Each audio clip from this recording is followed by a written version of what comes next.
है। अब जीतन राम मांझी वाले स्टाइल में अगर राजनीति करेंगे तो अब आज आपसे दोस्ती तोड़ लेंगे, उनसे दोस्ती गांठ लेंगे, फिर कल उनसे दोस्ती तोड़ लेंगे, तो हालत क्या हो जाएगी?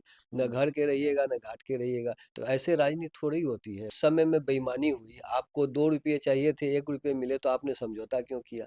ये सवाल तो आम जनता भी पूछेगी ना कि आपकी बात नहीं मानी गई तो आप फिर उनके साथ क्यों रहे? मिला जुला के 5 सीट का खेल है, 2 सीट लेके तो जदयू अपनी जगह है। 2 सीट में बीजेपी अपना देखे कि चिराग पासवान जी का देखे कि उपेंद्र कुशवाहा जी का देखे, और 5वां सीट जो है वो तो बहुत ही मुश्किल वाली सीट है। उसके बारे में तो आप किसी से कमिटमेंट भी करेंगे तो पूरा कैसे करेंगे, क्योंकि आपके पास तो स्पेयर वोट 10 ही है। जी। तो बाकी वोट तो आपको 38 वोट जो है चाहिए जुगाड़ से। तो राज्यसभा का जो चुनाव होता है तो उसमें प्रथम वरीयता पर बात नहीं बनती है, तो द्वितीय वरीयता के वोटों की गिनती के आधार पर निर्णय लिया जाता है। तो वो टेक्निकल चीज़ है, तो वो तो बाद की बात है। और मुझे इस पूरे खेल में जो लग रहा है कि न इसमें जदयू का स है और न किसी और का है। ये सीधे सीधे एक होता है कि इनका माने इनकी नाराजगी की सबसे बड़ी वजह है कि जब से ये चर्चा आई है कि भाई चिराग पासवान जी को 1 सीट मिल सकता है ऑफिस।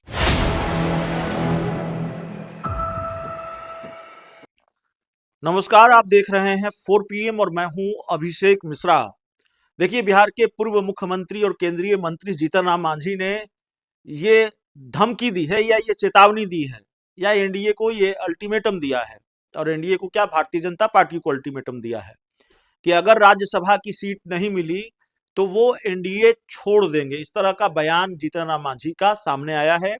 और अपने जो मंत्री बेटे हैं उनके, अपनी पार्टी के जो राष्ट्रीय अध्यक्ष है संतोष सुमन, उनको भी उन्होंने नसीहत दी है कि मंत्री पद का लालच रखेंगे तो पार्टी आगे नहीं बढ़ेगी, मंत्री पद के चक्कर में रहेंगे तो पार्टी आगे नहीं बढ़ेगी। इस तरह का बयान सामने आया है। तो जीतन राम मांझी क्या वाकई एनडीए छोड़ रहे हैं या फिर जीतन राम मांझी प्रेशर पॉलिटिक्स कर रहे हैं? राज्यसभा सीट का मामला क्या है? जीतन राम मांझी की डिमांड पूरी होगी कि नहीं होगी, इसको समझने की कोशिश करेंगे। हमारे साथ सीनियर जर्नलिस्ट जयकृष्ण सर हैं। तो सर, जीतन राम मांझी कह रहे हैं कि एनडीए छोड़ देंगे अगर उनको राज्यसभा की सीट नहीं मिली। छोड़ देंगे, गरजने वाले बादल हैं, बरसने वाले बादल हैं? सबसे पहले तो जब उन्होंने अपने बेटा को नसीहत दी कि भाई मंत्री पद की कुर्सी का जो है वो आप लोभ मत करिए, संगठन को देखिए, तो पहल तो पिता को करनी चाहिए ना। भाई पहले वही केंद्र के मंत्री की कुर्सी छोड़ करके सड़क पर आ जाए। तो अब कैसे पिता है कि अपनी कुर्सी नहीं छोड़ेंगे, बेटा को कह रहे हैं कि कुर्सी छोड़ दो। और मैं जो देख रहा हूँ इन दोनों पिता पुत्र का बयान और राजनीतिक स्टाइल, तो मुझे लगता है कि संतोष सुमन आज की राजनीति में परिस्थिति को समझ करके चलने वाले नेता हैं। बहुत संयमी ढंग से अपनी बात रखते हैं और संतुलन बना करके, समन्वय बना करके काम करते हैं।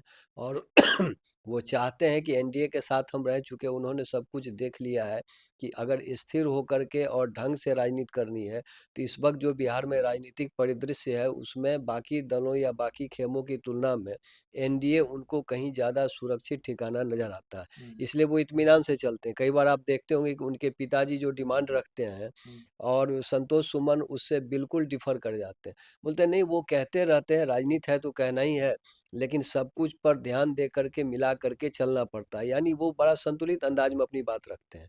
रही बात मांझी जी की, जीतन राम मांझी जी की, तो वो पहली बार कोई धमकी नहीं दे रहे हैं। और होता क्या है कि अगर कोई व्यक्ति एक बार धमकी दे और उसके बाद उस पर अमल करे तो दूसरा अगला पक्ष जो है डरता है या गंभीरता से लेता है। चूंकि इनको आदत पड़ गई है बात बात में धमकी देने की, तो वैसी स्थिति में अब मुझे लगता है कि एनडीए और खास करके भाजपा जो है बहुत गंभीरता से लेती नहीं होंगी कि भाई ये जाएंगे कहाँ। तीसरी बात आप देख लीजिए कि जब भी चुनाव का समय आता है तो ये लंबा चौड़ा लिस्ट लेके घूमते हैं, इतना सीट चाहिए तो हमको इतना जीतेंगे, इतना हारेंगे तो इतना परसेंट वोट होगा, तो राष्ट्रीय पार्टी का दर्जा मिलेगा, तो ये मतलब इतना ज़्यादा डायग्राम बना के घूमने लगते हैं। लेकिन समझौता कहाँ होता है? अब एक नई बात उन्होंने कह दी कल कि नहीं, हमारे साथ जो है बीजेपी ने कमिटमेंट किया कि ठीक है विधानसभा में कम सीट दिए हैं तो आपको, लोकसभा में। हाँ सॉरी लोकसभा में, तो आपको राज्यसभा एक दे देंगे। अब आप बताइए कि इस कमिटमेंट की जानकारी उस समय में उन्होंने मीडिया को क्यों नहीं दी कि भाई किन मुद्दों पर सहमति बनी है? तो अब सवाल उठता है कि अब हिडन तौर पर तो आप कुछ भी कह दीजिए तो याद आता है महाराष्ट्र की राजनीति। जब उद्धव ठाकरे और बीजेपी के बीच तनाव हुआ था कि नहीं नहीं हमारे बीच समझौता हुआ था कि 2.5 साल आप मुख्यमंत्री रहिएगा, 2.5 साल हमारा रहेगा और पहले आप ही रहिएगा, तो उसी पर लोगों ने कहा कि भाई बंद कमरे में बात हुई, कोई एग्रीमेंट पेपर है क्या? तो आप बंद कमरे की बात को जिस रूप में भी चाहिए प्रस्तुत कर सकते हैं। इसलिए इनकी बातों से मुझे नहीं लगता है कि एनडीए में कोई परेशान होगा या बहुत गंभीर स्थिति में इस नहीं, बात को आप कह लेकर। रहे हैं कि जीतन राम मांझी अलग रास्ते पर हैं, उनके बेटे संतोष सुमन अलग रास्ते पर हैं। अ, संतोष सुमन वो एक तरह से चिराग पासवान के रास्ते पर हैं, वो मोदी के हनुमान इधर, ये नीतीश के हनुमान बनकर रहेंगे और एनडीए छोड़ने वाली स्थिति नहीं है, मंत्री पद से इस्तीफा नहीं देंगे, एनडीए से अलग नहीं होंगे। बिल्कुल नहीं। ये एक बार नहीं, कई बार आप देख लीजिए कि मांझी जी के बयान के उलट संतोष सुमन का स्टैंड रहा और वो बेहतर ढंग से चल रहे हैं। जैसे चिराग पासवान आज की राजनीति में मजबूती से क्यों जमे हुए हैं? वो नजा माने वक्त को समझ रहे हैं कि इस वक्त बेहतर क्या हो सकता है। आराम से राजनीति कर रहे हैं, तालमेल बैठा करके जो है अपनी राजनीति कर रहे हैं। अब जीतन राम मांझी वाले स्टाइल में अगर राजनीति करेंगे तो अब आज आपसे दोस्ती तोड़ लेंगे, उनसे दोस्ती गांठ लेंगे, फिर कल उनसे दोस्ती तोड़ लेंगे, तो हालत क्या हो जाएगी? न घर के रहिएगा न घाट के रहिएगा। तो ऐसे राजनीति थोड़ी होती है, थोड़ा ऊंच नीच कम बेसी तो चलते ही रहता है। आपको लगता है कि जीतन राम मांझी ने एक तरह से मुसीबत मोल ले ली है, भारतीय जनता पार्टी से पंगा ले लिया है? क्योंकि यह भी कहा है कि बेईमानी भी उनके साथ हुई है, बेईमान भी बताया है। जितना उनका बयान आ रहा है कि भाई जो वादा किया गया था, राज्यसभा सीट का वादा किया गया था, 2 लोकसभा सीट का वादा किया गया था, तो हमारे साथ बेईमानी हुई है, इस तरह की बात भी उन्होंने कही है। तो बीजेपी से सीधा पंगा उन्होंने ले लिया है, खामियाजा भुगतना पड़ेगा। एक खामियाजा नहीं भुगतना पड़ेगा, इसलिए नहीं भुगतना पड़ेगा कि जब बीजेपी आपको बहुत सीरियसली नोट नहीं करती है तो खामियाजा की जरूरत नहीं है। दूसरी बात है कि जब उस समय में बेईमानी हुई, आपको 2 रुपये चाहिए थे, 1 रुपये मिले, तो आपने समझौता क्यों किया?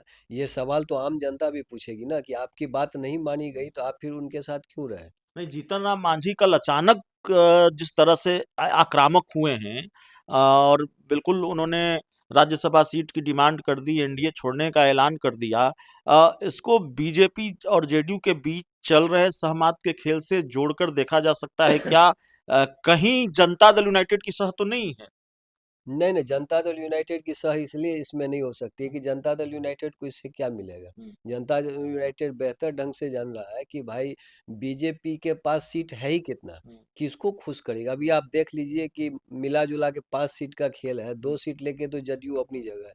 2 सीट में बीजेपी अपना देखे कि चिराग पासवान जी का देखे कि उपेंद्र कुशवाहा जी का देखे, और 5वां सीट जो है वो तो बहुत ही मुश्किल वाली सीट है। उसके बारे में तो आप किसी से कमिटमेंट भी करेंगे तो पूरा कैसे करेंगे, क्योंकि आपके पास तो स्पेयर वोट 10 ही है। जी। तो बाकी वोट तो आपको 38 वोट जो है चाहिए जुगाड़ से। तो राज्यसभा का जो चुनाव होता है तो उसमें प्रथम वरीयता पर बात नहीं बनती है, तो द्वितीय वरीयता के वोटों की गिनती के आधार पर निर्णय लिया जाता है, तो वो टेक्निकल चीज़ है, तो वो तो बाद की बात है।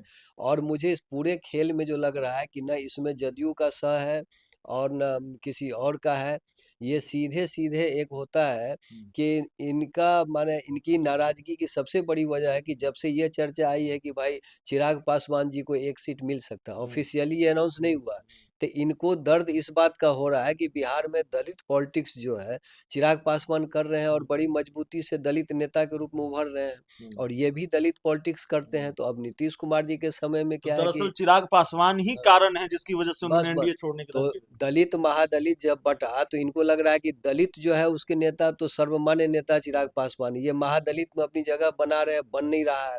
इनको डर लग रहा है कि अगर चिराग पासवान जी की हर बात मान ली गई तो वैसी स्थिति में ये महादलित भी जो है, ये डब्बा भी चिराग के इंजन से जुड़ गया तो फिर वो राजनीति शुरू हो जाएगी जो उनके पिताजी करते थे, रामविलास पासवान जी। दलित के एक छत्र नेता थे, उनके आगे पीछे कोई नेता नहीं होता था। तो इनको यही डर सता रहा है कि अगर वो स्थिति होगी तो मेरी राजनीति कहाँ जाएगी। उस डर के कारण जो है ये मतलब डायरेक्ट चिराग पासवान का विरोध नहीं कर सकते हैं, तो ये पेंच फंसा रहे हैं कि अब अगर उनको सीट दीजिएगा तो हमको भी दीजिए, ताकि अगर हमको नहीं दे सकते हैं तो उनको भी मत दीजिए, मेरी इज्जत बचे। न मोहे न तोहे। हाँ, न मोहे न तोहे। चलिए, तो इस पूरी रिपोर्ट में इतना ही। बहुत बहुत धन्यवाद।